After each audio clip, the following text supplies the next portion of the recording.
네, 진보당 부대변인 김다은입니다. 오전 브리핑 2건 시작하겠습니다. 부실경영 건설사 긴급 대응만큼 전세 사기 피해자 대책에 나서라. 주택도시보증공사가 전세 사기로 대신 갚아준 금액이 4조가 넘었습니다. 이는 역대 최대치의 기록입니다. 전세 사기 피해자는 지난 5일 기준 1만 명을 넘어섰고 보증사고액도 지난해에 비해 대략 4배가 되는 중에도 정부 여당과 윤석열 정부는 피해자 구제 대책은 외면하고 부동산 활성화 정책에만 매진하고 있습니다. 정말 기가 막힌 상황입니다.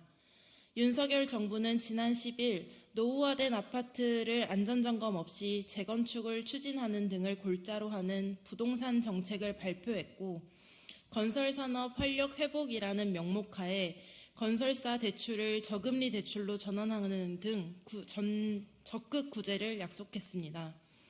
전세 사기 피해자들을 위한 최우선 변제금도 지원하지 못한다던 정부가 민간 건설사에는 수십조 원을 약속한 것입니다.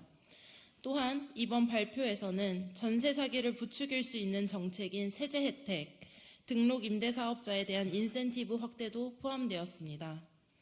윤석열 정부는 부실 경영 건설사에 긴급 대응하는 것만큼 전세 사기 피해자 지원에도 긴급하게 나서야 합니다.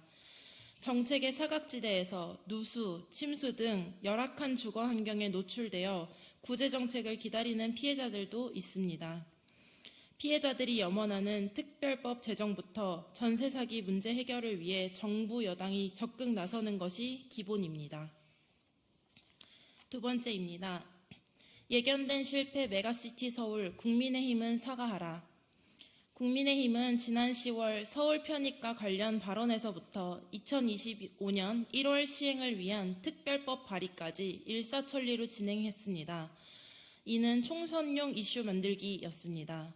하지만 특별법은 행정안전위원회에 회부된 후 한 차례도 논의되지 않았으며 국민의힘 뉴시티 특별위원회는 지난해 12월 활동이 종료되었습니다. 김포시 주민투표도 김포시와 행정안전부 간의 협의가 끝나지 않아 이미 불가능한 상황입니다. 국민의힘은 메가시티 서울로 큰 소리를 치더니 결국 국민들만 쇼에 놀아나고 사실상 무산된 것입니다. 진보당은 서울 편입 논의 자체가 무책임한 주장이라고 이야기한 바 있으며 무리수라고 경고했었습니다. 어떻게 정부 여당에서 애초에 실현 가능하지 않은 정책을 두고 TF 구성, 특별법 발의라는 무책임한 짓을 할 수 있는 겁니까?